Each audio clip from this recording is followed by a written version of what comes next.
Skill wave YouTube channel में आप सभी का एक बार फिर से स्वागत है। स्टूडेंट्स, आज हम लोग wash off calculation and science first का अपना part second MCQ series solve करने चल रहे हैं, जो कि आपके आने वाले ऑनलाइन एग्जाम सीबीटी एग्जाम में बहुत ही ज़्यादा इंपॉर्टेंट साबित होने वाला है। ठीक है, ये सभी ये क्लास सभी फर्स्ट ईयर वाले स्टूडेंट्स के लिए है। ठीक है, wash off calculation and science में आज हम लोग जो टॉपिक कवर करने चल रहे हैं वो है वर्क पावर एनर्जी। ठीक है, जिसकी एक पिछली क्लास हो चुकी है। अगर आपने नहीं देखा है तो आप उसको जाइए, मल्टीपल चॉइस क्वेश्चन की एक बेहतरीन सी क्लास आपके लिए इससे पहले वेट कर रही है। ठीक है, उसको देखिए, उसके बाद स्टूडेंट्स इसको देखिए, उसमें मैंने कुछ कॉन्सेप्ट बताए हैं, वहां से देखेंगे तो आपको ये क्लास और अच्छे तरीके से समझ में आएगी। ठीक है, साथ ही साथ स्टूडेंट्स, जो लोग इस चैनल पे नए हैं, अगर आप अभी तक इस चैनल को सब्सक्राइब नहीं किए हैं स्टूडेंट्स, तो फिर इस चैनल को सब्सक्राइब कर लीजिए और बेल आइकन प्रेस कर लीजिए, जिससे आपको जैसे ही मैं ये वीडियोस अपलोड करता हूं तुरंत आपको नोटिफिकेशन मिल जाए और आप अपनी तैयारी के लिए बेहतर तरीके से इन वीडियोस को देख पाओ। ठीक है, चलिए, और साथ ही साथ अगर आपको ये अच्छा लगता है वीडियोस, पिछला क्लास आपको पसंद आया था, तो आपने अगर लाइक नहीं किया तो प्लीज़ एक बार लाइक कर दीजिए। ठीक है, लाइक कर देंगे तो उससे मुझे भी लगेगा कि हाँ ठीक है, स्टूडेंट्स को समझ में आ रहा है, जिससे मुझे भी एक एनर्जी मिलेगी और मैं और अच्छा करने का प्रयास करूंगा। ठीक है, तो चलिए शुरू करते हैं आज का अपना ये मल्टीपल चॉइस क्वेश्चन का ये सेशन, जो कि आपके आने वाले एग्जाम सीबीटी के लिए मोस्ट इंपॉर्टेंट साबित होने वाला है। ठीक है, ये क्वेश्चंस बहुत ही इंपॉर्टेंट है, ये प्रीवियस ईयर के क्वेश्चंस हैं स्टूडेंट्स। इसी तरीके के क्वेश्चन आपके नेक्स्ट अभी एग्जाम जो होने वाले हैं उसमें आने के पूरे पूरे चांसेस हैं। ठीक है, चलिए तो आइए देखते हैं आज की अपनी फर्स्ट मतलब जो कि कितने 10th क्वेश्चन हो गए थे, इस बार हम लोग अभी 11th क्वेश्चन से स्टार्ट करने चल रहे हैं। तो आज का जो 11th क्वेश्चन है वो देखिए क्या है, उसको हम लोग समझते हैं। ठीक है, आइए देखते हैं। तो 11th क्वेश्चन देखिए आपके सामने है स्टूडेंट्स। इसमें लिखा हुआ है कि एक आपके पास वेट जो 11th क्वेश्चन उसमें बोला गया है, एक मोटर 4 किलोवाट की है, मतलब एक 4 किलोवाट की एक मोटर है स्टूडेंट्स। ठीक है, एक 4 किलोवाट की एक मोटर है आपके पास, इनपुट लेकर, मतलब इतना इनपुट लेती है, कितना, एक मोटर है जो 4 किलोवाट पावर इनपुट लेकर 4 HP मेट्रिक आउटपुट देती है, तो उसकी दक्षता क्या है। ठीक है, अभी आपको समझना है कि दक्षता मीन्स होता क्या है। ठीक है, तो दक्षता का मतलब पहले मैं आपको बता देता हूँ, उसके बाद फिर हम लोग आगे बढ़ते हैं। स्टूडेंट्स, दक्षता का जो मतलब होता है वो होता है आउटपुट अपॉन इनपुट। चलो, दक्षता का मतलब क्या है पहले इंग्लिश में आप समझ लो, उसको कहते हैं इफिशियंसी। क्या बोलते हैं? इफिशियंसी। ठीक है, इफिशियंसी, जिसको आप हिंदी में क्या बोल रहे हो? दक्षता। ठीक है ना, दक्षता। दक्षता का क्या मतलब होता है? Output upon input. कहने का मतलब क्या है पहले आप समझो। जैसे मान लिया इसने ये कहा है कि एक मोटर है, तो चलो मोटर जरा बनाते हैं आपके लिए। भाई ये मोटर है, ठीक है, ये मोटर जो है रन कर रही है, कोई ना कोई लोड चला रही है। इसमें जो आपने इलेक्ट्रिसिटी दिया है स्टूडेंट्स, इसमें जो आपने बिजली दिया, लाइट दिया जो इसमें आपने, वो इलेक्ट्रिसिटी, ये क्या है आपकी? ये मोटर है। ठीक है, तो जो आपने इलेक्ट्रिसिटी इसमें दिया है वो, ये जो मोटर है वो कितना खाती है? ये खाती है 4 किलोवाट। क्या है ये? शक्ति है। समझ पा रहे हो? शक्ति है ये, इतने पावर की इनपुट वाली मोटर है, मतलब इतना पावर बिजली लेगी, इतनी इतनी इलेक्ट्रिसिटी ये लेगी। ठीक है, और आउटपुट कितना देगी? तो आउटपुट इन्होंने कहा है कि 4 HP आउटपुट देती है। ठीक है, 4 किलोवाट शक्ति की मोटर है, इनपुट इतना लेती है और आउटपुट कितना देती है ये। आपको क्या लगता है कि क्या ये पूरा का पूरा फुल आउटपुट दे रही है? आपको यहाँ भी 4 नजर आ रहा है, यहाँ भी 4 नजर आ रहा है, तो क्या ऐसा सही है? नहीं। एचपी को पहले आप कन्वर्ट करोगे किसमें स्टूडेंट्स? एचपी को पहले आप बदलो किलोवाट में, तो आपको समझ में आएगा कि एक्चुअल में कितना इनपुट है। तो पहले जरा इसको आप सेम यूनिट में करो, ये किलोवाट में है, किलोवाट का मतलब हुआ 4000 वाट। हम्म, ठीक है, और ये तो हो गया आपका इनपुट, मतलब जितना मोटर ने लिया। अब जितना मोटर ने दिया जरा उसको देख लो, जितना मोटर ने आउटपुट दिया उसको जरा देखते हैं। तो आप ध्यान से समझो कि ये एचपी में लिखा है और आगे लिखा है मेट्रिक आउटपुट। क्वेश्चन पढ़ो, इनपुट लेकर 4 HP मेट्रिक आउटपुट देती है। तो फोर मेट्रिक आउटपुट की बात कर रहे हैं अगर, तो मेट्रिक में क्या होता है? 1 HP इज इक्वल्स टू होता है 735.5 वाट। ठीक है, जब आप मीट्रिक में बोलते हो तो, ठीक है, मीट्रिक में जब आप बोलते हो, मीट्रिक यूनिट बोलते हो, तो मीट्रिक यूनिट में ये होती है, ये होता है आपका। तो जरा 1 HP में अगर इतना है तो 4 HP में कितना हुआ स्टूडेंट्स? 4 इंटू हो जाएगा, तो 4 इंटू 735.5 वाट। तो जरा मल्टीप्लाई करो, तो 735.5। तो आपने जब मल्टीप्लाई किया स्टूडेंट्स, तो मल्टीप्लाई करने के बाद ये आ गया आपका 2 2942, ठीक है, इतने वॉट। समझ पा रहे हो?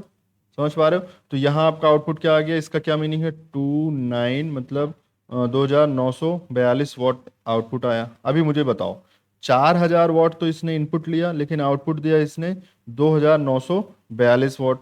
तो इसका मतलब क्या हुआ, बीच में क्या हुआ, बीच में लॉस हुआ है, कुछ कुछ जो शक्ति है वो खत्म हो गई है। तो जो शक्ति खत्म हुई है उसको हम लोग मतलब तब इसी को कहते हैं दक्षता। तो अगर आपको यहाँ दक्षता निकालनी है स्टूडेंट्स, यहाँ अगर आपको दक्षता निकालनी है तो देखो मैंने आपको बता दिया, एक ये है आपका आउटपुट और आपने इनपुट कितना दिया है ये, तो दोनों वैल्यू आपको पता चल गई।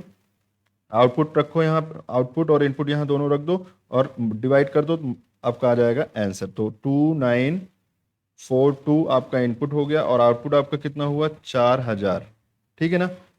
तो जरा करो, तो जब आउटपुट से इसमें भाग दे दोगे तो ये आपका आंसर आ जाएगा स्टूडेंट्स 0.5355। ठीक है, तो कितना हो गया, अगर इसको 100 से मल्टीप्लाई, यहाँ 100 से मल्टीप्लाई कर दो तो आपका परसेंटेज में आ जाएगा। तो जब इसको 100 से मल्टीप्लाई करोगे स्टूडेंट्स, ये हो जाएगा 73.55%।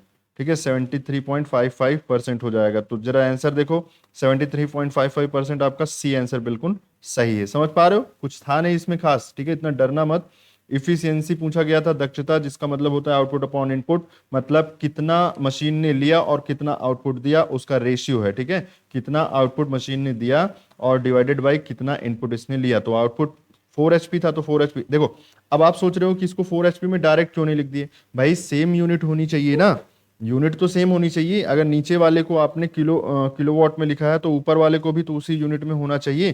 तो ऊपर वाला क्या था, ऊपर वाला एचपी में दिया था तो एचपी में गलत हो जाएगा। ठीक है ना? तो एक ही यूनिट में इसको आपको रखते हुए चलना है। ठीक है, चलो आओ नेक्स्ट क्वेश्चन देखते हैं, क्वेश्चन नंबर 12। क्वेश्चन नंबर 12 में आपसे कहा गया है, ठीक है, प्रत्येक कार्य, लिखा है क्वेश्चन नंबर 12 में, प्रत्येक कार्य पर हमेशा ही समान और विपरीत प्रतिक्रिया होती है। ठीक है, प्रत्येक कार्य पर हमेशा ही समान और विपरीत प्रतिक्रिया होती है, इस सिद्धांत को कहते हैं। बताओ भाई क्या होती है, प्रत्येक कार्य पर हमेशा समान और विपरीत, तो क्या बोलते हैं, प्रत्येक कार्य नहीं, यहाँ पे देखो ये भी फिर से गलत लिख दिया इन्होंने। प्रत्येक कार्य का क्या मतलब है, प्रत्येक बल की बात कर रहे हैं, प्रत्येक बल पर हमेशा एक समान और विपरीत प्रतिक्रिया होती है। जैसे न्यूटन साहब ने क्या कहा था भैया, न्यूटन साहब के थर्ड नियम से अगर आप देखो, यहाँ पे जैसे आप हो यहाँ पे और आपने भाई क्या किया, आपने इस पे क्या लगाया, बल लगाया, ये दीवार है। ठीक है, ये दीवार है और ये आप हो, यहाँ पे आपने इस तरीके से इस पे बल लगाया स्टूडेंट्स। तो जब आपने यहाँ पे बल लगाया तो दीवार भी आप पे उतना ही बल लगाएगी। ठीक है, दीवार भी आप पे उतने, तो आपने जो बल लगाया उसको कहते हैं एक्शन, और जो दीवार ने आप पे खुद आप पे बल लगाया, मतलब दीवार ने आपको अपोजिट ठेलने की कोशिश की, तो वो है रिएक्शन। वो क्या है स्टूडेंट्स, वो है रिएक्शन। ठीक है, तो ये होता है क्रिया और स्टूडेंट्स ये होती है प्रतिक्रिया। समझ पा रहे हो अच्छे से?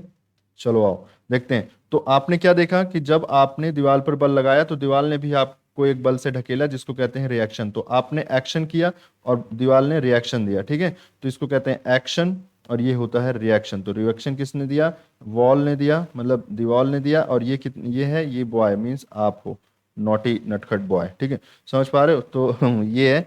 चलो आओ देखते हैं। तो इसका आंसर स्टूडेंट सी सही है, जिसमें ये लिखा है न्यूटन का तीसरा नियम। तो न्यूटन का जो तीसरा नियम है, ठीक है, न्यूटन्स लॉ, मतलब थर्ड लॉ जो है स्टूडेंट्स, वो क्या है, एक्शन रिएक्शन लॉ है, एक्शन रिएक्शन लॉ है। ठीक है, एक्शन रिएक्शन लॉ बोला जाता है उसको हम लोग, क्रिया प्रतिक्रिया नियम। ठीक है, तो आंसर नंबर सी बिल्कुल आपका सही हो जाएगा। ठीक है, चलो आओ आगे देखते हैं स्टूडेंट्स। आगे आपका क्वेश्चन है, रीड करो जरा, क्वेश्चन नंबर 13। 3.7 मीटर की ऊंचाई से, ठीक है, 3.7 मीटर की ऊंचाई से 36.3 न्यूटन, मतलब 36.3 न्यूटन के द्रव्यमान को उठाने के लिए कितना कार्य करना होगा।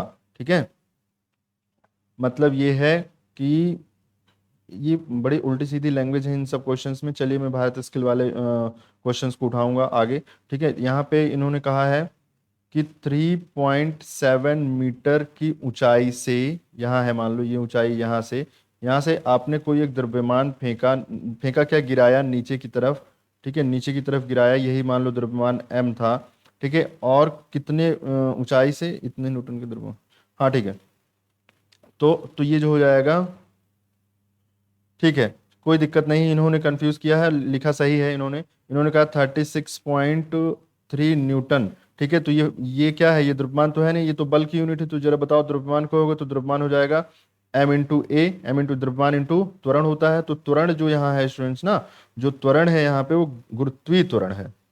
क्यों गुरुत्वीय त्वरण है, क्योंकि गिराया जाता है, ठीक है, गुरुत्वीय त्वरण है, ठीक है, गुरुत्वीय त्वरण जी है, जी की वैल्यू होती है 10 मीटर पर सेकेंड स्क्वायर, या आप 9 मीटर, लगभग सिमिलर करो, ठीक है, 9.8 मीटर पर सेकेंड स्क्वायर, 9.81 एकदम एग्जैक्ट करेक्ट वैल्यू है, 10 हम लोग कैलकुलेशन के लिए अपने ले लेते हैं।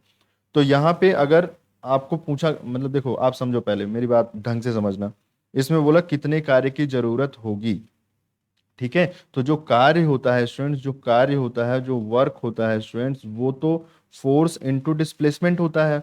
तो रियल में जो ये द्रव्यमान है वो ओवरऑल उसकी वजह से इतना ही फोर्स लग रहा है, तभी अभी जैसे मान लो आप द्रव्यमान यहाँ निकाल भी दोगे तो उससे कुछ खास फायदा थोड़ी है, चलो द्रव्यमान निकाल ही देते हैं आपके लिए, आप कह रहे हो तो द्रव्यमान निकाल देते हैं, लेकिन यहाँ जब वर्क अगर आपको निकालना है तो वो द्रव्यमान गुणे विस्थापन तो होता नहीं, वो तो बल गुणे विस्थापन होता है, तो बल की वैल्यू तो यहाँ डायरेक्ट दिया है 36.3, और गुणे दूरी कितनी दी है, कितनी ऊंचाई से, 3.7 मीटर की ऊंचाई से, तो जरा इसको जब मल्टीप्लाई करोगे स्टूडेंट्स, तो ये आएगा आपका 36.3 मल्टीप्लाइड बाय 3.7, ये मल्टीप्लाई करोगे तो ये आ जाएगा 134.31, मतलब 134.31 जूल आ जाएगा। जूल किसकी इकाई होती है, जरा बता दो इसी बात पे, जूल होती है कार्य की इकाई, ठीक है।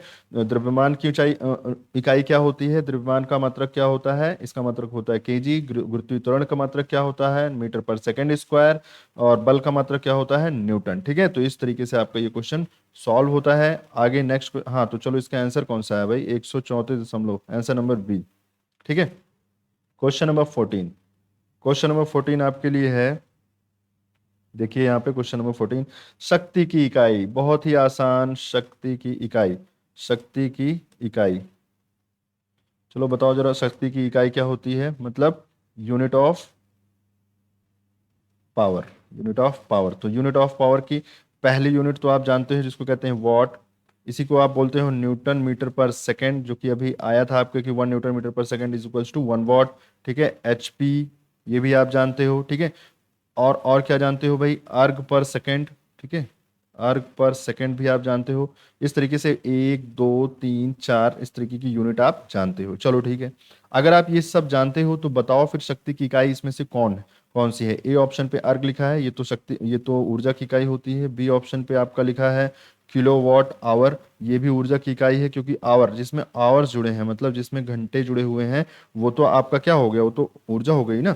सी आंसर जरा देखो, किलो वॉट, तो आपके लिए वॉट होता था, वॉट यूनिट है, तो वॉट को आप और बड़े में लिखना चाहो तो आप किलो वॉट लिखोगे, तो kilo watt is the correct answer, ठीक है। तो सी इज द करेक्ट आंसर। समझ पा रहे हो क्या मैं बोल रहा हूँ, ये हैं सारी यूनिट जो मैंने आपको बताया है, ठीक है।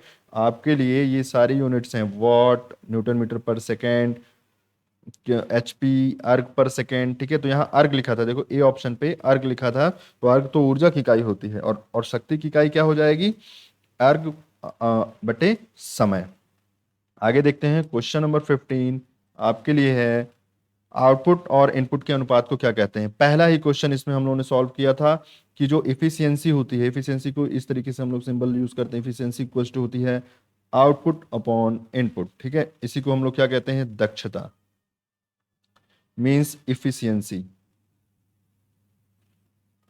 ठीक है, इफिशियंसी। तो दक्षता बोलते हैं स्टूडेंट्स। तो जरा देखो आंसर कौन सा सही है आपका, तो अश्व शक्ति पहले नंबर पे दिया, दूसरे पे दिया है ऊर्जा, तीसरे पे दिया है दक्षता, तो mean C answer is the correct one answer. समझ पा रहे हो, मतलब output, output power upon input power, मतलब निकलने वाली मशीन से आउटपुट निकलने वाला जो शक्ति है वो डिवाइडेड बाई मशीन कितनी पावर खाती है, उसका जो अनुपात होता है उसी को हम लोग क्या कहते हैं, दक्षता कहते हैं।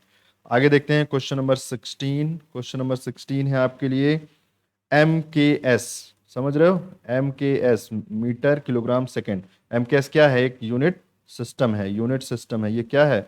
ये यूनिट सिस्टम है, ठीक है, मात्रक का एक सिस्टम होता है। एमकेएस पद्धति में, एमकेएस पद्धति में शक्ति की इकाई बता दो भाई। शक्ति की इकाई एमकेएस पद्धति में क्या बताओगे आप? बताओ। जूल, डाइन, या जूल पर सेकेंड, या अश्व शक्ति। अश्व शक्ति मीन्स अश्व, देखो जो एचपी में बार बार बोलता हूं, एचपी का क्या मतलब है? अश्व शक्ति ना, इसका मतलब है अश्व शक्ति, ठीक है। तो शक्ति की एमकेएस यूनिट अगर मैं आपसे बात करूं तो शक्ति का मतलब होता है ऊर्जा अपॉन समय। तो ऊर्जा का मतलब क्या है भाई? जूल अपॉन समय। समय का मतलब क्या है? सेकंड, ठीक है। तो ये हो जाएगा joule per second is the correct answer, ठीक है। डाइन, डाइन सीजीएस यूनिट होती है, याद रखना। चलो एक इंपॉर्टेंट बात बताता हूं, ये जो डाइन है, डायन है, ये सीजीएस यूनिट है। किसकी? बल की। बल की, शक्ति की नहीं, बल की यूनिट है भैया ये, ठीक है। Dyne, dyne is equals to मतलब 1 newton is equals to 10⁵ dyne होता है, ये भी याद रखो, ठीक है। डाइन होता है। ये डाइन वो वाली नहीं है डाइन, समझ रहे हो ना? थोड़ा सा दिमाग ठीक ठाक रखना ठीक है। ये डाइन यूनिट है बल की, ठीक है। तो हालांकि ये बातें नहीं कर रहे हैं हम लोग, यहाँ तक हैं अभी, हम लोग ऊपर हैं। तो joule per second is the correct answer, joule per second C answer हो जाएगा, बिल्कुल सही है, ठीक है। Joule per second is the MKS unit of power, ठीक है। आओ क्वेश्चन नंबर, अब हम लोग देखेंगे 16। तो क्वेश्चन नंबर नहीं, कौन सा, हाँ 17। Question number 17 students, question number 17 आपके लिए है। ये देखिए 5 किलोग्राम मतलब द्रव्यमान की वैल्यू दी है। सबसे पहले आप लिख लो इसको, 5 किलोग्राम के एक द्रव्यमान को भूमि से 300 मीटर की ऊंचाई तक स्थापित किया जाता है। समझो, ये है आपकी ग्राउंड, जमीन से एक द्रव्यमान है जो कि 5 केजी का है, 5 केजी का है, 5 किलोग्राम है। इसको भूमि से उठाकर ऊपर किया जाता है, कितनी दूर ऊपर? 300 मीटर, ठीक है, याद रखना। इसको उठाकर 300 मीटर ऊंचाई तक ले जाया जाता है, मतलब अब इसको यहाँ रखा गया है, ऊंचाई पर स्थापित किया जाता है। तो द्रव्यमान का विभव ऊर्जा जूल में बताओ। विभव ऊर्जा नहीं होती है स्टूडेंट्स, विभव ऊर्जा हिंदी में ये गलत बोला जाता है, विभव नहीं होता। विभव ऊर्जा चलो मैं लिख देता हूँ आपके लिए, पर ये नहीं होता इस तरीके से नहीं। विभव का मतलब होता है स्थितिज ऊर्जा, ठीक है ना। ये हिंदी से इंग्लिश ट्रांसलेशन करते समय ये दिक्कत हुई है प्रिंटिंग वालों को, ठीक है। स्थितिज ऊर्जा कहते हैं जिसको आप इंग्लिश में बोलते हो पोटेंशियल, ठीक है, पोटेंशियल एनर्जी, ठीक है स्टूडेंट्स। तो ये हुआ। तो पोटेंशियल एनर्जी पूछा जाए तो आप जानते हो पोटेंशियल एनर्जी इक्वल टू होता है mgh। तो mgh is the potential energy. तो जरा इसमें बताओ m की वैल्यू क्या है? तो वो है 5, कितनी ऊंचाई तक ले गए? 300। और g की वैल्यू क्या है? g की वैल्यू नहीं लिखी हम लोग, उसको लिख दो 10 या 9.8, जो भी लिखना चाहो। तो हो जाएगा 5×3 1500, तो 15,000 हो जाएगा ये। तो क्या कोई आंसर है इसमें? 15,000? 15,000 तो इसमें आंसर नहीं है, तो इसको क्या करो आप 9.8 ले लो। समझ रहे हो मैं क्या करना चाह रहा हूँ? तो आप 9.8 जब ले लोगे स्टूडेंट्स तो शायद आपका आंसर बिल्कुल सही आ जाए। तो चलो जरा कैलकुलेट करते हैं इसी बात पे। तो 5×9.8 × 300, ठीक है, हाँ बिल्कुल सही आ गया, 14700, ठीक है। ये हो गया जूल में, ये जूल में, ठीक है। तो देखो ये अभी अभी आपको आप सोच रहे हो सर पहले आप 10 यूज किए थे अब फिर 9.8 यूज करने लगे, इसका क्या लॉजिक है? देखो भैया, जी की वैल्यू जो होती, गुरुत्वाकर्षण की वैल्यू होती है, वो सही मायने में तो 9.81 मीटर पर सेकंड स्क्वायर होती है। लेकिन आप अपने कैलकुलेशन को सॉल्व करने के लिए इससे मल्टीप्लाई ना करके आप सीधे सीधे 10 मीटर पर सेकंड स्क्वायर से कभी कभी मल्टीप्लाई कर देते हैं। तो ये किसी की अब देखो, जिसमें आंसर 10 के अकॉर्डिंग है, जिसमें आंसर 10 से गुणा करने के अकॉर्डिंग है, तो उसमें उसमें तो सही हो जाएगा। लेकिन जिसमें नहीं है तो फिर उसमें बदलना पड़ेगा ना। तो पहले आप 10 लेके चलो, अगर आंसर आ जाता है तो ठीक है, अच्छी बात है, नहीं आता है तो आप अपने अकॉर्डिंग उसको 9.8 से करना शुरू कर दो, ठीक है ना। बस इतनी सी बात है, और इसमें कुछ हार्ड एंड टफ बातें नहीं है, इतना ही है, ठीक है। तो अपने कैलकुलेशन के लिए ऐसा करते हैं हम लोग, ठीक है। तो इसको इसको ये अलग से आप ध्यान रखो, ठीक है। चलो आओ अगला क्वेश्चन देखते हैं स्टूडेंट्स। अगला जो क्वेश्चन है आपके लिए, अगला जो क्वेश्चन है आपके लिए वो है क्वेश्चन नंबर 18। तो क्वेश्चन नंबर 18 में आपसे बोला गया है, देखो यहाँ पे देखो, अच्छा मजेदार क्वेश्चन। 3 किलोवाट वाले electric boiler, electric boiler, boiler समझते हो जो पानी गर्म करता है, 3 किलोवाट का है, 3 किलोवाट का, ठीक है। आपका जो फैन होता है वो कितने वॉट का होता है, वो होता है 60 से 80 वॉट। जो एलईडी बल्ब होता है वो कितना होता है, 15 से 25 वॉट। जो एक पीले कलर का बल्ब आता था ना, तो वो फिलामेंट वाला, तो वो कितने का होता था, 100 वॉट का। इलेक्ट्रिक प्रेस कितने का होता है, 350 वॉट का। इस तरीके से ये है। चलो और देखते हैं। तो कह रहे हैं इलेक्ट्रिक बॉयलर, 3 किलोवाट का इलेक्ट्रिक बॉयलर है, में कितनी किलोवाट प्रति सेकंड में ऊर्जा की खपत होगी, जो कि 10 मिनट में 60 लीटर पानी को 20 डिग्री सेल्सियस से 85 डिग्री सेल्सियस तक गर्म करने के लिए यूज में आता है। फिर से समझ लो, 3 किलोवाट का एक बॉयलर है आपके पास, ठीक है, 3 किलोवाट का एक बॉयलर है। 3 किलोवाट के बॉयलर में इन्होंने कहा है कि भाई ये 3 किलोवाट का जो बॉयलर है वो कितनी ऊर्जा खपा देगा, मतलब वो कितनी एनर्जी वेस्ट करेगा। वेस्ट मीन्स एक फॉर्म से दूसरे फॉर्म में कन्वर्ट करने की बात करें, एनर्जी पूछा जा रहा है, कितना एनर्जी यूज करेगा जब उसको पानी, जो इसके अंदर पानी है स्टूडेंट्स, उस पानी को कितना गर्म करना है, उस पानी को 20 डिग्री सेल्सियस से बढ़ा के, डिग्री सेल्सियस से बढ़ा के 85 डिग्री सेल्सियस तक कर देता है। तो पानी को गर्म कर रहे हैं मीन्स टेम्परेचर बढ़ रहा है, और कितने टाइम में कर देता है स्टूडेंट्स, 10 मिनट में कर देता है। ठीक है, ध्यान रखना, 10 मिनट में कर देता है। तो ये मत घबराना कि पानी के टेम्परेचर का इससे क्या लेना देना है, उससे मतलब नहीं है भैया। भैया आपको मतलब है एनर्जी से, और एनर्जी का मतलब होता है पावर इनटू टाइम, ये तो आप समझते हो। ठीक है, ऊर्जा बराबर भाई जैसे पावर मीन्स शक्ति बराबर एनर्जी अपॉन टाइम होता था। तो अगर एनर्जी यहां से निकालेंगे तो ये तो होगा power P into time T. ठीक है, तो इसको मल्टीप्लाई करो तो एनर्जी आ जाएगी। ठीक है, तो मैंने कहा आपको कि एनर्जी इज इक्वल्स टू होती पावर इंटू टाइम, और पावर तो इसमें दिया हुआ है 3 किलोवाट, तो 3 किलोवाट को जरा वॉट में बदलो तो 3000 हो गया, इंटू टाइम। अच्छा, टाइम कितना लगता है इसमें, इन्होंने खुद कहा है 10 मिनट, तो 10 मिनट का मतलब हुआ 10 × 60, मीन्स आप सेकंड में बदलोगे ना। देखो अगर आपने इसको वॉट में चेंज किया तो आप इसको सेकंड में बदलोगे ना, तभी तो आप एमकेएस यूनिट में बनाओगे। ध्यान रखना, टाइम हमेशा आप सेकंड में ही चेंज करके क्वेश्चन में सॉल्व करोगे। कहीं पे किलोवाट लिखा है, मेगावाट लिखा है, तो उसको आप वॉट में कन्वर्ट, मतलब उसकी एमकेएस यूनिट में मेनली कवर करोगे, मतलब कन्वर्ट करोगे, तब सही आंसर आएगा। स्टूडेंट डायरेक्ट मत रख दिया करो कि आपको फॉर्मूला तो बहुत अच्छे से पता था, पावर इंटू टाइम किया आपने, 3 इंटू क्या कर दिया 10, और आपने आंसर खोजना शुरू किया 30, और पता चला 30 आंसर में नहीं है। तो नहीं है तो फिर आप घबरा जाओगे, फिर आपको समझ में नहीं आएगा क्या करना है। चलो तो मल्टीप्लाई करो 18, और ये हो जाएगा आपका 3 जीरो, ये 2 जीरो और बढ़ा लो। तो अगर इसको ये तो आया watt hour, sorry watt second, watt second आया। तो किलोवाट में अगर बनाओ तो 3 जीरो गायब कर दो, इसका किलोवाट में बन जाएगा, तो ये हो जाएगा 1800 किलोवाट सेकेंड, किलोवाट सेकेंड। तो 1800 किलोवाट सेकेंड आ रहा है आंसर। तो answer number A is the correct one answer. उम्मीद करता हूँ समझ में आया होगा। देखो यहाँ पानी का टेम्परेचर बढ़ाने के लिए बॉयलर में इलेक्ट्रिक सप्लाई का यूज कर रहे हैं। इलेक्ट्रिक सप्लाई की जो वैल्यू है वो है 3 किलोवाट, लेकिन ये कह रहे हैं, मतलब उन्होंने कहा है कि 1 सेकंड में ये तीन किलोवाट को खत्म करेगा, 3 किलोवाट शक्ति को खत्म करेगा। तो अगर 10 मिनट तक आप चला दोगे तो कितना होगा, 10 से गुणा कर दो, तो पूरी ऊर्जा आपको पता चल जाएगी कि कितनी ऊर्जा का ये खपत करने वाला है। क्योंकि आपको टेम्परेचर बढ़ाना है 20 डिग्री सेल्सियस 85, जिसमें समय कितना लगता है 10 मिनट, तो आपको 10 मिनट से गुणा कर देना है। तो 10 मिनट का मतलब हुआ 600 सेकंड, तो 600 सेकंड से जब आप गुणा करोगे तो आपको इतनी ऊर्जा लगेगी, इतनी बिजली लगेगी। ठीक है, समझ पा रहे हो। चलो क्वेश्चन नंबर 19। उम्मीद करते हैं आपको बहुत मजा आ रही होगी स्टूडेंट्स, और अगर अच्छा लग रहा है तो एक बार लाइक तो कर दो भैया, अटेंडेंस तो मार्क कर दो, एक बार बता दो कि हाँ आपने यहाँ तक देखा है। चलो आओ आगे देखते हैं।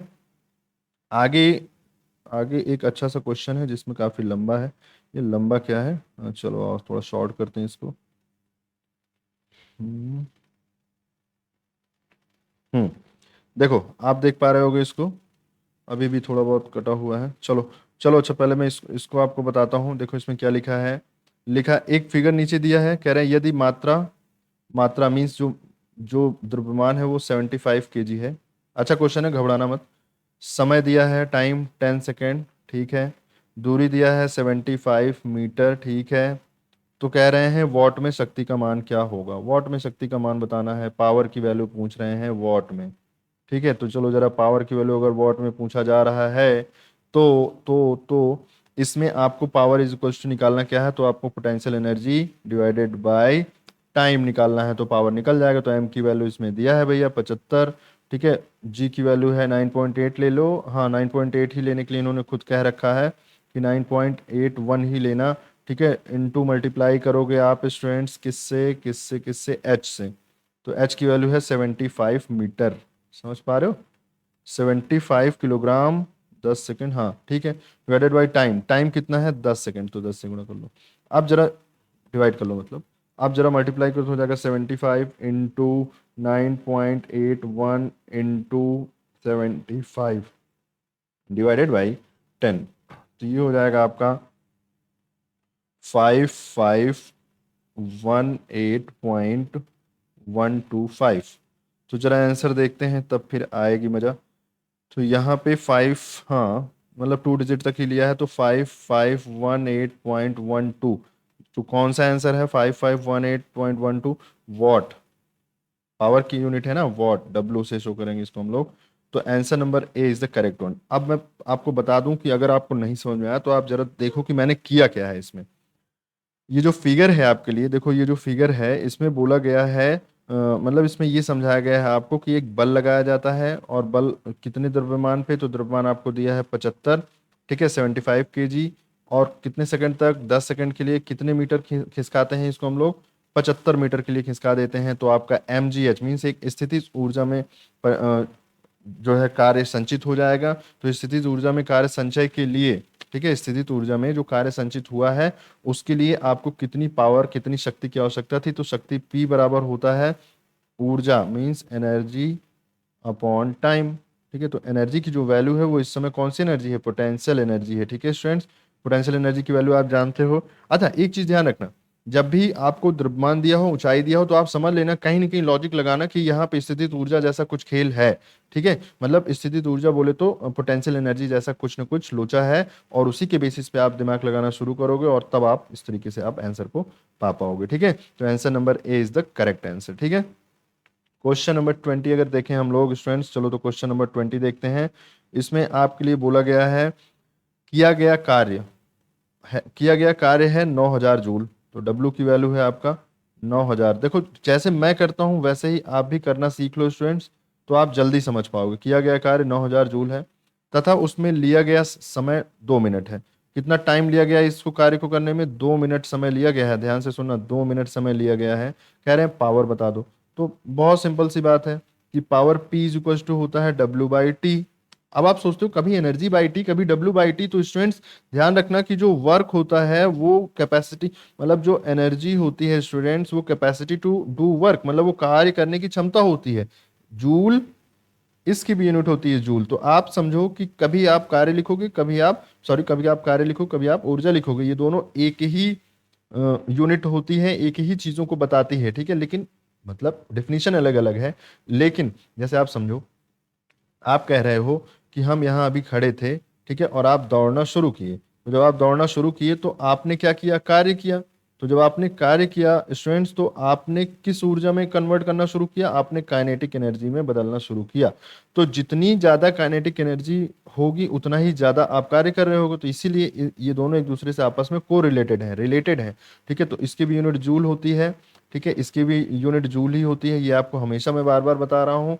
और ऊर्जा को हम लोग डिफाइन करते हैं कैपेसिटी टू डू वर्क, कार्य करने की क्षमता, ठीक है। तो इसीलिए W/T भी लिख सकते हैं, कभी W/T लिख सकते हो, चाहो तो एनर्जी/T लिख सकते हो, दोनों लिख सकते हो। तो जरा बताओ W इज इक्वल टू क्या होता है, तो आपको पता है W इक्वल टू होता है force into displacement upon time. तो तीनों चीजें देखो आपको शायद दी हुई है, या यहाँ पे W ही डायरेक्ट दे दिया है। चलो तो ये चीजें हम लोग करने की जरूरत ही नहीं है, W ही दिया था पहले से ही। तो यहाँ हो जाएगा ये 9000, मतलब 9000, देखो ऊपर दिया है, क्वेश्चन में पढ़ो वो दिया है, ठीक है, अपॉन 2 मिनट। अच्छा अभी फिर से मैं गलत करके दिखाता हूँ, देखो 2 से आप काटोगे इसको, ये आएगा 4500। तो जरा आंसर मिलाओ, कहीं 4500 है, नहीं है। क्यों नहीं है, क्योंकि आपने गलत किया है। आपको 2 नहीं लिखना है, आपको भाई वो 2 मिनट लिखा है ना, इसको आपको सेकंड बनाना है, तो 2 इंटू क्या करोगे 60 करोगे, तो ये हो जाएगा 120 सेकंड।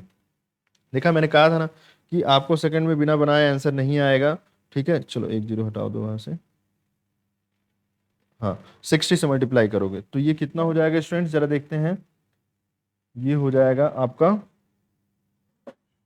कितना हो जाएगा ये, हम्म हम्म,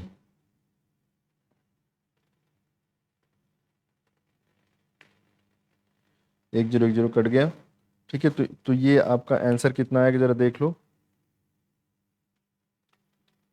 450 भागे 6, तो ये आ जाएगा 75 वॉट। अब आ गया आपका आंसर सही, देख लो कौन सा आंसर सही है। 75 हाँ वॉट बोलो चाहे जूल पर सेकंड बोल दो। ठीक है, जूल इसकी यूनिट होती है, सेकंड इसकी यूनिट होती है, तो जूल पर सेकंड भी इसको आप कह सकते हो। ठीक है, जूल पर सेकंड भी कह सकते हो, या फिर आप वॉट बोलो। ठीक है, तो आपका आंसर कितना है? 75। That is answer number B. B is the correct one. ठीक है, घबरा तो नहीं गए? यूनिट से आप घबरा तो नहीं गए स्टूडेंट? सच सच बताना। मैंने आपको वॉट में बताया, और वॉट को ही तो हम लोग कहते हैं जूल पर सेकेंड। ठीक है, तो इससे बिल्कुल परेशान मत होना। ठीक है, चलो आगे देखते हैं। क्वेश्चन नंबर आपका है 21। तो स्टूडेंट्स क्वेश्चन नंबर 21 सॉल्व करने के लिए मैं आपको बताना चाहता हूं कि देखो इसमें लिखा हुआ है स्थितिज ऊर्जा। स्थितिज ऊर्जा मींस पोटेंशियल एनर्जी एक बॉडी की स्थिति के द्वारा प्राप्त की गई ऊर्जा है। ठीक है बिल्कुल सही है। जहां एम बॉडी का द्रव्यमान है, मतलब मास इसमें लिख दिया है, द्रव्यमान है। ठीक है, जी गुरुत्वीय बल है, गुरुत्वीय बल नहीं है, गुरुत्वीय त्वरण है। ठीक है, ये काफी उल्टा सीधा लिखा हुआ है इसमें। ठीक है, और एच क्या है? ऊंचाई है, तो पोटेंशियल एनर्जी क्या होगी? पोटेंशियल एनर्जी होती है एम जी एच। का ही क्वेश्चन सॉल्व कर चुके हैं जिसमें लिखा है द्रव्यमान एम है। ठीक है, ये जो गुरुत्वीय बल लिखा है वो गुरुत्वीय त्वरण है। ठीक है, गुणे गुरुत्वीय त्वरण। ठीक है, इसको स्मॉल जी बोलते हैं। गुणे एच, एच मतलब ऊंचाई। ठीक है, गुणे ऊंचाई। ठीक, तो ये क्या है? एक तरीके की ये आपकी पोटेंशियल एनर्जी है, पोटेंशियल एनर्जी है। ठीक है, ये आपकी पोटेंशियल एनर्जी है, ये आपकी पोटेंशियल एनर्जी है। ठीक है स्टूडेंट्स, याद रखोगे। चलो आओ, तो उसको उसी को हम लोग एम जी एच बोल रहे हैं। तो एम जी एच जरा आंसर कौन सा सही है? तो answer number A is the correct one answer. ठीक है, चलो क्वेश्चन नंबर 22 लेते हैं। क्वेश्चन नंबर 22 में लिखा गया है एक हैमर हैंड। हैमर मीन्स क्या होता है? हथौड़ा। ठीक है, एक हैमर हैंड ऊंचाई से गिराया जाता है। तो ऊंचाई से गिराया जाता है, देखते हैं कितनी ऊंचाई से गिराते हैं। 10 किलोग्राम, एच इतना है, वेग इतना है। तो सुनो, एक हथौड़ा है। ठीक है, एक हथौड़ा है, आपने अपने हाथ से पकड़ के, ठीक है, क्या किया? इसको जो है गिराया नीचे। गिराया नीचे। हथौड़े का वजन कितना है? 10 kg। समझ लेना। ऊंचाई कितनी है? तो 1.4 मीटर इसकी ऊंचाई है। ठीक है, जितनी ऊंचाई से आप गिराते हो नीचे की तरफ। और इसका जो वेग है, जो यहाँ से आपने जो वेग दिया है, वो 5.24 मीटर पर सेकंड है। ठीक है, समझ लेना जो v है इसका वो इतना है। ये है m, ये है h। ठीक, समझ पा रहे हो? अब इनका कहना है बताओ गतिज ऊर्जा कितनी है। भैया गतिज ऊर्जा means kinetic energy. Kinetic energy क्या होती है? हाफ एम वी स्क्वायर होती है।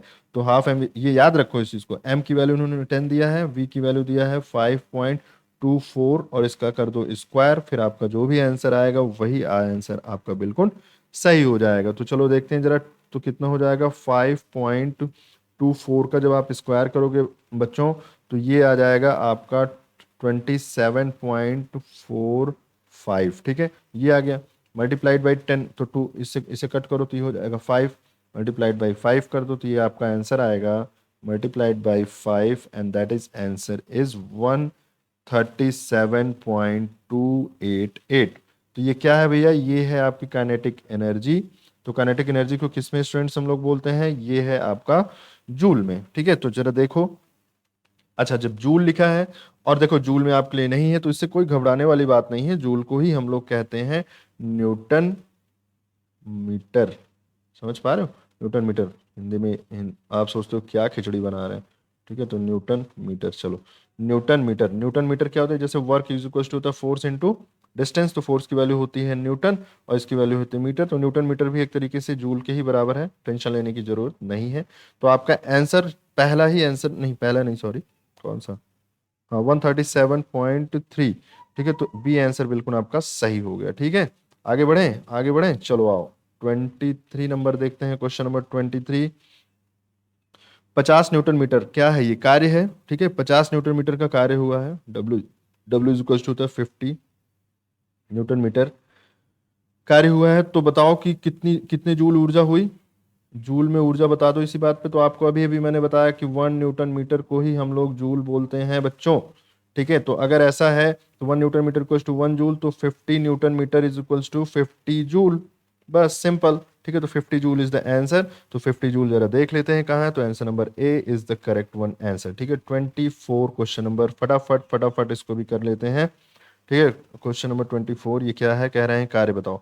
देखो, कह रहा है चित्र में दिए गए भार को उठाने के लिए कितना कार्य करना होगा। तो जरा जरा देखो चित्र क्या है।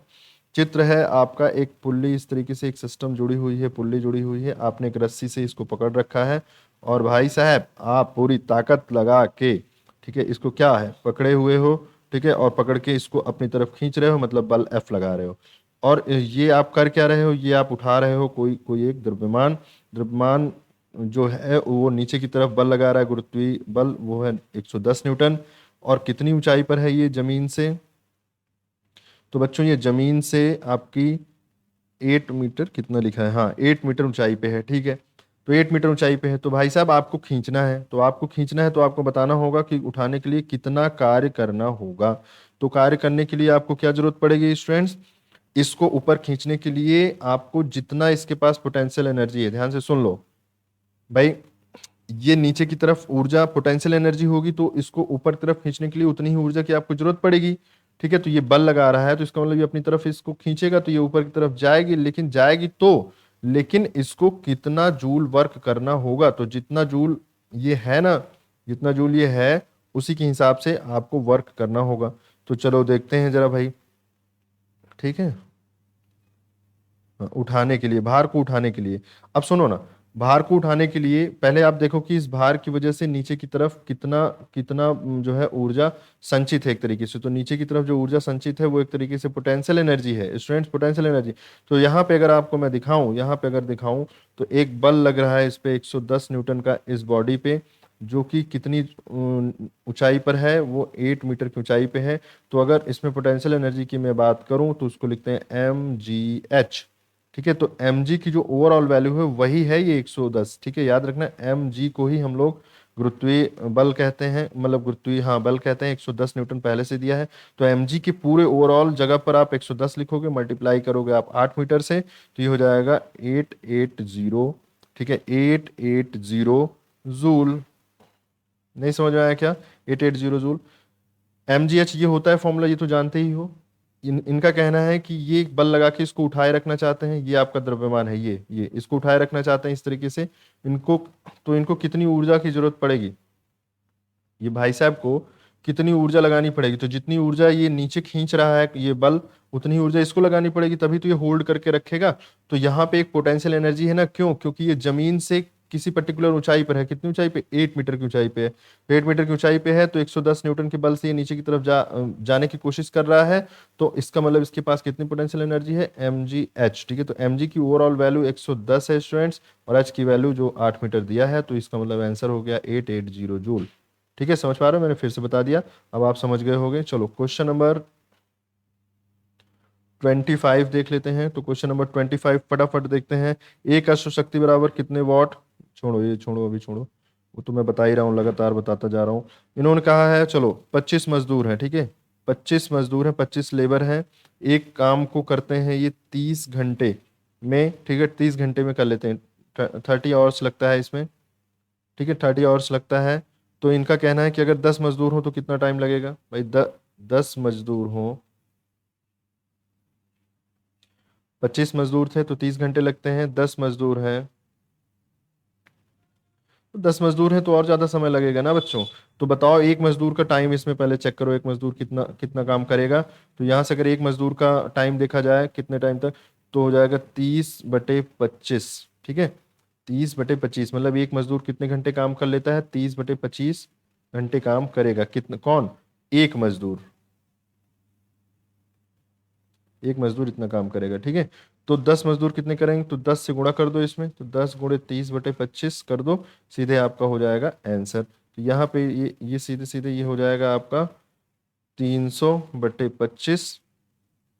ठीक है, तो ये हो जाएगा 12। ठीक है, तो कितने दिन लगेंगे भाई, कुछ गलत कर दिया क्या,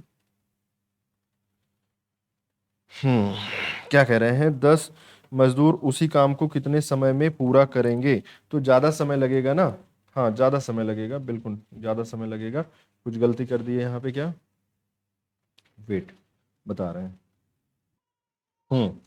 देखो 25 मजदूर थे, 30 घंटे लगाए उन्होंने, तो अब कम मजदूर हैं तो ज़्यादा टाइम लगेगा। तो ज़्यादा टाइम कितना लगेगा वही देखना है। ठीक है, तो पहले आप देखो कि यहाँ पे एक मजदूर मतलब कितना काम करता है। ठीक है, तो आपको 10 मजदूर का टाइम निकालना होगा। यहाँ पे कहने का मतलब ये है, ती ऐसे समझो, 30 घंटे लगते हैं जब 25 मजदूर होते हैं। तो अगर 10 ही मजदूर हैं तो ज़्यादा घंटे लगेंगे।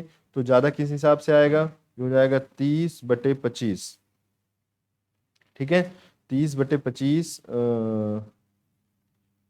गुणे 100। एक मिनट एक मिनट, चलो मैं इसको एक दूसरे मेथड से आपको बताता हूँ। ऐसे ऐसे मत करो। ठीक है, मैं इसको बता रहा हूँ, देखो इस तरीके से करो स्टूडेंट्स, इसको ऐसे समझो कि जैसे इनका कहना है कि 25 मजदूर हैं, 25 मजदूर हैं, कितना कितने घंटे टाइम में काम कर लेते हैं, 30 घंटे लगते हैं। तो 30 घंटे लगते हैं तो इसका मतलब काम की ओवरऑल वैल्यू कितनी हुई, काम की वैल्यू हो गई 25 × 30। तो मतलब हो गया काम का जो वैल्यू हो गया 750। 750 क्या हो गया, काम की ओवरऑल वैल्यू 750 यूनिट, यूनिट जो है कार्य हुआ है। तो अब इनका कहना है कि ये तो 25 मजदूरों की थी, तो 10 मजदूरों का कितना होगा। ठीक है, तो अगर एक मजदूर का देखा जाए तो आप समझ रहे हो, मतलब ओवरऑल काम इतना है, 10 लोग करेंगे अब। ठीक है, तो मतलब कहने का मतलब आप ऐसे समझो कि जो कार्य है वो मजदूरों की संख्या और गुणे घंटे, कितने घंटे काम हुए उस पर डिपेंड करता है। तो यहाँ मजदूर को तो जानना ही है आपको कि ये मजदूर कितने लगेंगे और घंटे कितने हैं, 10 घंटे इन्होंने खुद बोला, और कार्य की ओवरऑल वैल्यू कितनी है, 750। तो यहाँ पे इसका मतलब कितने मजदूर लगने वाले हैं स्टूडेंट्स, तो यहाँ पे लगेंगे मजदूर बराबर 10 से डिवाइड कर लो तो 750 डिवाइडेड बाई 10, तो हो जाएगा ये 75 क्या बोल रहा हूँ, 10 मजदूर थे, सॉरी सॉरी सॉरी, ओफो कहाँ दिमाग है मेरा। ठीक है, 10 मजदूर काम करते हैं उसको, तो कितने घंटे लगेंगे स्टूडेंट्स, तो घंटे लगेंगे आपके, गड़बड़ हो गया ना, चलो कोई बात नहीं, माफी चाहते हैं। ठीक है, तो कितने घंटे लगेंगे, 75 डिवाइडेड बाई 10 करेंगे तो इतने आवर्स लगेंगे। ठीक है, तो इतने आवर्स लगेंगे, तो आपको लगेंगे टोटल 75 घंटे। ठीक है, तो आज के लिए स्टूडेंट्स इतना ही, मिलते हैं नेक्स्ट क्लास में। अभी के लिए फिलहाल आपको ये कुछ क्वेश्चंस कैसे लगे, आपको किस तरीके से समझ में आया, इसका रिप्लाई जरूर करिएगा। पूरा का पूरा कमेंट सेक्शन आपके लिए खाली है। इस लास्ट क्वेश्चन में कंफ्यूज मत होना। ठीक है, आप इस तरीके से सॉल्व करो जो अभी मैंने आपको बताया। ठीक है, और मिलते हैं नेक्स्ट क्लास में। तब तक के लिए आप अपनी प्रिपरेशन बेहतरीन तक से करते रहिए। एग्जाम से पहले पहले तक आपको ये वर्कशॉप कैलकुलेशन की कुछ ऐसे चैप्टर्स जो बहुत ही ज़्यादा इजी हैं उसको आपको करके और फाइनली जाना है, तभी आपके अच्छे मार्क्स आएंगे। ठीक है, अगर आपको ये वीडियो पसंद आती है स्टूडेंट्स तो आप इसको लाइक करिए, साथ ही साथ अपने दोस्तों को शेयर करिए और सब्सक्राइब कर लीजिए। ठीक है, जिससे आपको तुरंत ये नोटिफिकेशन मिले और अपने प्रिपरेशन को आप अच्छे बेहतर तरीके से कर सको। चलिए, तो मिलते हैं नेक्स्ट क्लास में, तब तक के लिए ध्यान रखिए, बाय बाय।